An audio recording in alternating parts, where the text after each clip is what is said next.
But the expectations of the other two schools, if you don't live up to that height, and you can be a great quarterback, but if you don't live up to that hype of what's expected, the SEC is wild. The USC isn't as ruthless. I think USC fans are kind of a fluke, in my opinion. I think they're horrible. My buddy, he's a big USC fan. I kind of give him raft on that all the time. Like, there's so many things to do. There's so many things to do in California. Fair weather, dude. They don't give a They're crap awful. about They USC. don't care. Yeah. They do not. Now they're everywhere. They're always, they travel, but they're not blood. They're not blood killers to fans. So look, I think USC travel is very everywhere appealing. but down to the Coliseum. They travel everywhere but down to the Coliseum. Yes. Yeah. Look, it's a brand, right? It's a culture. It's like the Dodgers have.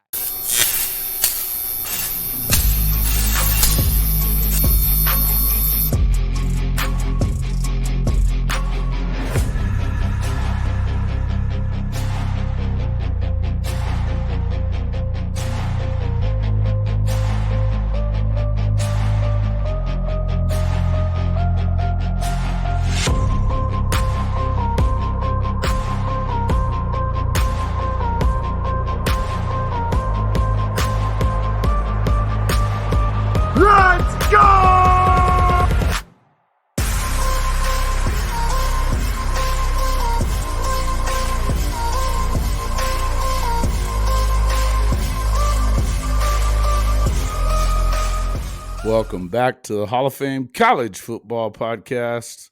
I'm your host, Jason Watkins, and if you love college football, you know you're in the right place.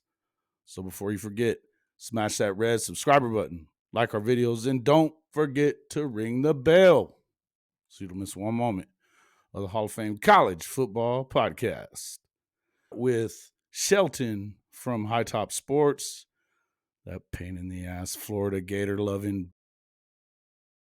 What say you about, let's go ahead and talk a little bit about that Dylan Raiola thing. We were talking a little bit about him kind of coming in about that.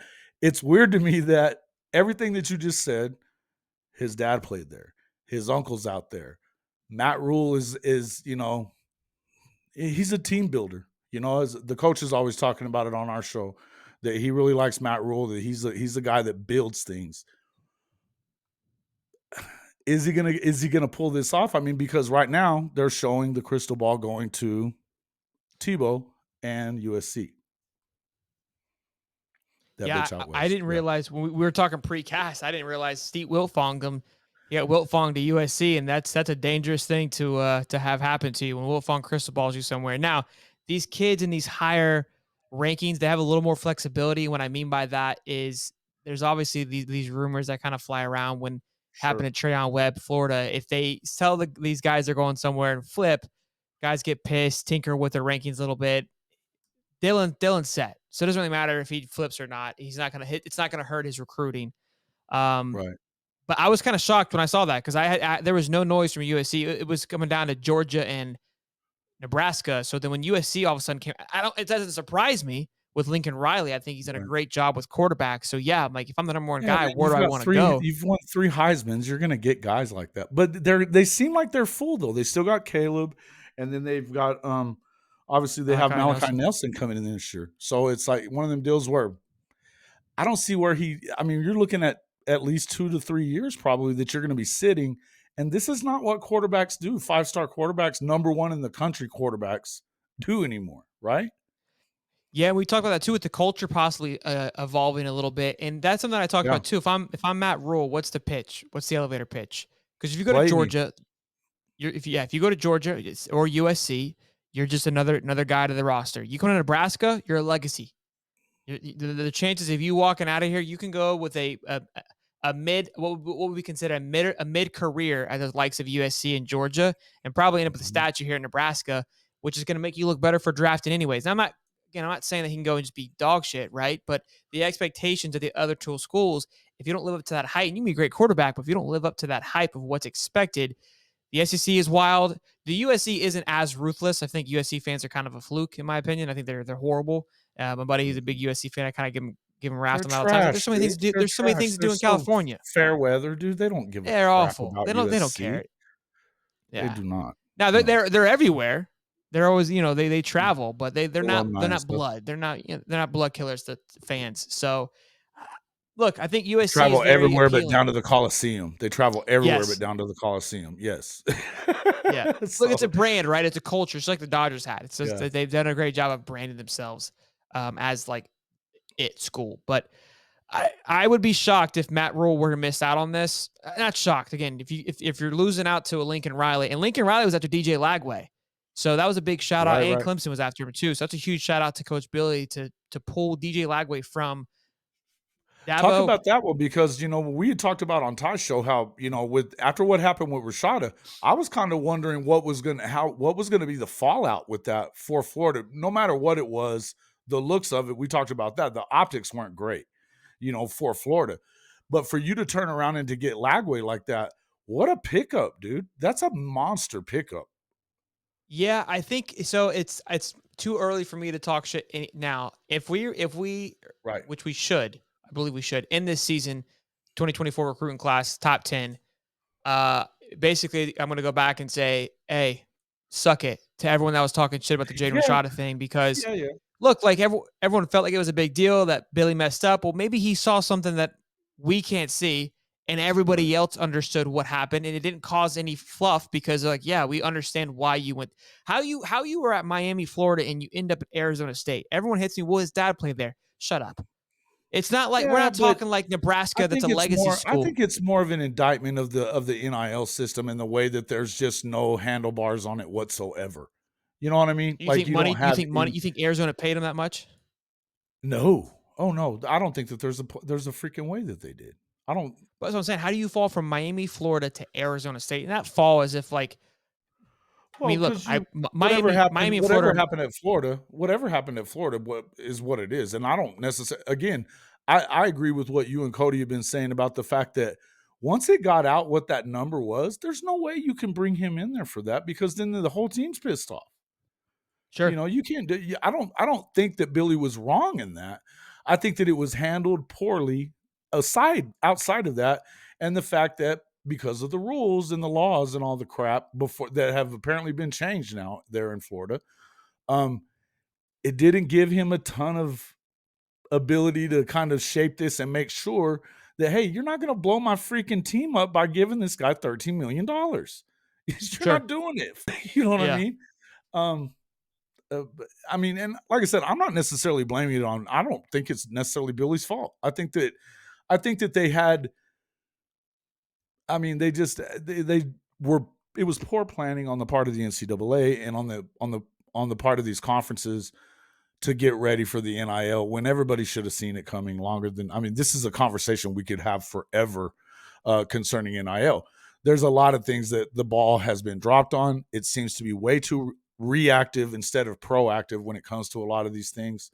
Um, and I think that that's why you saw some of the things you've seen. The same thing was going on down at A&M, that they're dumping $30 million into their recruits, for a season. And then what? It explodes and they're down there smoking weed in South Carolina before the game. It's got to be more about culture than it is about cash. You know what I mean? It's in. Go ahead. Yeah, I think with how how it's kind of unrolled itself. How I like to function myself is I kind of go 1,000 miles a minute. Things break. We don't worry, like we don't get too worked up about it breaking. We fix it and we move on versus Yeah. planning on what if it breaks. Here's what we do, right? There's two ways of going about it, how you want to function through Right. Right. things. Again, my personality, I just run through, keep running until something breaks, then I react.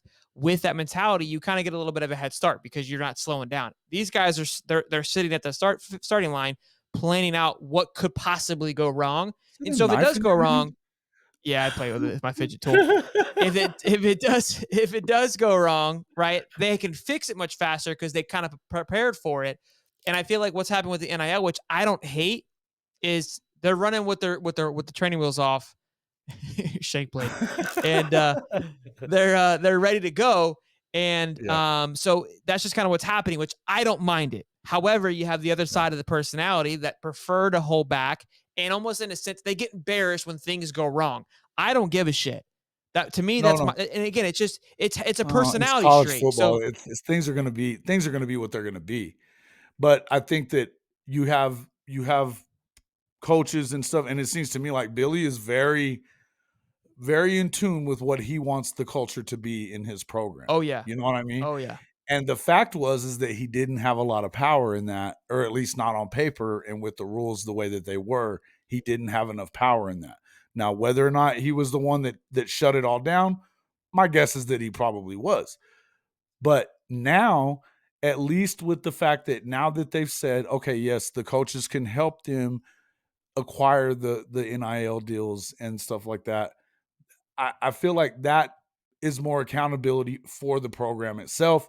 It allows it to be a little more transparent as well for the rest of us.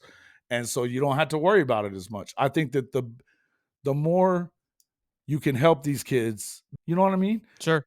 I would much rather have them have more guidance than less guidance. That's just me. Agree. So anyway, yeah, but I feel like that's kind of the deal is that to me, but what a great deal for Lagway. I mean, for like I said, it was just on the outside looking in, you're like, huh, I wonder what that does to Florida. And then nothing, apparently, because they turned Right now, I around don't feel like it's and got a stud. Short-term memory, baby. Look, I said it when it was happening. I said, look, all news is good news. So Yeah. everyone knows who Yeah, Florida I is didn't know now. that I was Whether buying that whenever you said that to me before, but yeah, I kind of agree with you. Yeah.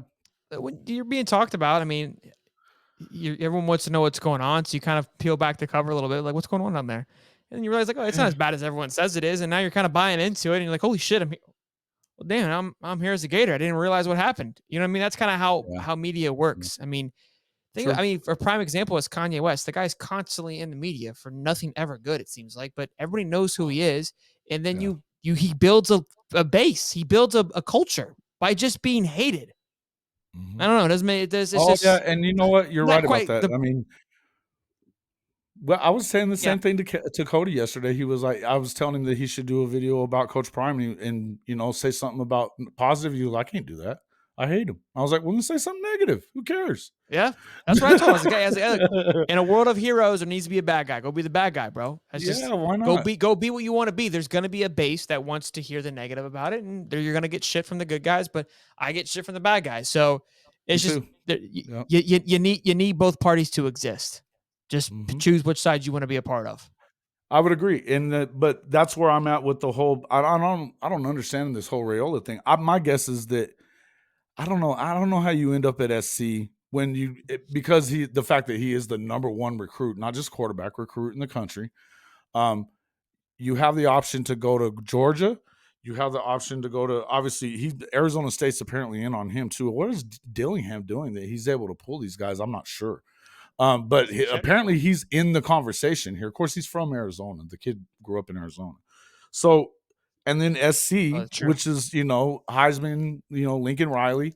You're not going to win a championship, but you could win a Heisman. And then, of course, or you can do the legacy thing and go be a superstar in Lincoln, Nebraska, which is, kind of like being the king of a 10,000 people town. I don't know. You'd be the man, though. It's something special. So I'm looking at because obviously we've had three quarterbacks the last 3 years be the number one player. So I was like, no way we do it again, right? So I'm looking at 2025 right now. David Sanders is the number one player in the country. Not a perfect score, by the way, but an offensive tackle, 6'6", 225. The second best player in the country, which looks like we're splitting hairs here. Elijah Griffin, defensive lineman from Georgia. So probably know where that man's going. Quarterbacks always kind of come out of the woodwork. I mean, the 2025 class, Oklahoma's already gotten a commitment from their 2025 quarterback. Apparently, Michael Hawkins, who's about to become a 5-star at Frisco, Texas, him and his dad and Jeff Lebby came in at the same class at Oklahoma. He's in line to go to OU. I don't see where there's so much room in the quarterback room there. But I'm up for it. Let's give it a shot and shake it out. See who ends up staying where.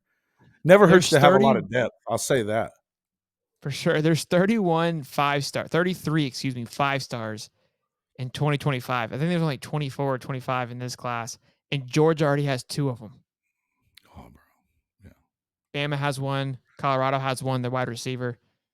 Boys ain't playing games, bro. Georgia. Listen, yeah, I mean, we can even kind of end it on this too. Is that I don't care what anybody says. We've kind of alluded to Coach Prime. If you folks are out there hating on Coach Prime and he hasn't done anything, he hasn't done. Yes, he has. Yes, he freaking has. They're already winning at Colorado. Okay, already winning. They hadn't had a 5-star in 15 years. They've already got freaking. They're getting them every day. They've got 3 of them. I mean, we're talking about he's probably going to have, even if he wins 5 games, that's a freaking big turnaround, and he's going to win more than 5 games. The Pac-12 sucks. It's going to happen. I say his floor is probably 7, and I feel like he could win upwards of 9. You know what I mean? I really do. And because here's the thing, I don't care what anybody says about this either. They played in the HBCU or whatever. Bro, Shedeur Sanders is the real deal. He can spin it, he can run, and that's in college football. If you can run and you can throw, you're dangerous, right? Travis Hunter and Cormani McClain, unbelievable freaking corners. I know Travis, and he's going to play some receiver too. Plus, they've gotten, I mean, their transfer portal, their number 1 transfer portal class in the country. If you don't think they're going to win, what the hell are you doing? What, are you not paying attention? Not to mention they got good coaches. He has surrounded himself with a lot of good coaches. That's the one thing that people don't understand. They always, we can't coach. He ain't got to. He don't need to. His job is to close. That's it. Close on recruits. That's it. He's building the culture and building it piece by piece. Obviously, he's still going to coach, but I'm excited, man. I hope he goes through and just wears the Pac-12. I think his floor is more of 5 or 6. I think that TCU game is going to have a lot of weight on what happens afterwards. They're going to beat the crap out of TCU. Watch. That's I think so too. Waiting to happen. Hangover waiting to happen right there. Couldn't agree more. The Nebraska game is going to be tough, but then you got a couple like 3 or 4 game stretch where it's like, look, you should steamroll, and that's what I'm saying. Those first 2 games are going to determine what that floor actually is, because then it gets tough. It gets pretty dicey after that with Arizona State, Georgia, or UCLA, USC, Oregon, Washington. It gets dicey quick.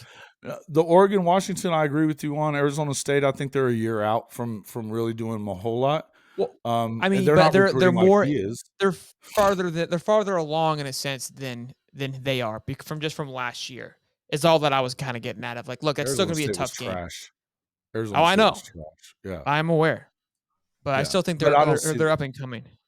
And so what? They're going to have to start a freshman. I mean, were you guys excited about maybe starting a freshman in that guy? Apparently not. No, I wasn't sold on him being the guy the first year. And that was another thing too. I was like, I mean, he's not going to be the guy the first year. And I was like, DJ's planning on being the guy when he's get here. So that's going to be an interesting situation for Jaden. So I think that's part of what Billy was like. I'm not too worried about it. We got DJ coming in. Let's move on. Right. Yeah. Well, we've talked about a lot of stuff in this last hour, but it's been an hour, so we should probably kind of cut it there. Guys, if you are enjoying the content and stuff, make sure that you hit the like and subscribe button. Make sure to get over to HighTop Sport. These guys do some of the best live streams of anything I've seen on as far as the channels and stuff. I've enjoyed watching your show and being a part of it, of you guys' little network and stuff, getting to hang out with you a few times that I have. I'm excited to go on your next call-in show and stuff like that as well. So, hey, let everybody know where to find you, and we'll go from there. Yeah, man. Twitter, HighTop Sports, YouTube, HighTop Sports, Instagram. Look us up. We post clips kind of everywhere. But yeah, appreciate the support and the kind words, man. It means a lot. Hey, man, I appreciate you coming on the show, man. Yeah, and again, guys, you can always help us out with tips right at the stuff below here.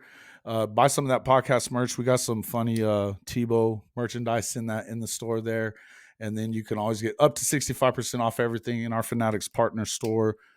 We get a small commission. You get up to 65% off. Win-win for everybody. But thanks a lot for coming to the show, and we will see you guys on the next one.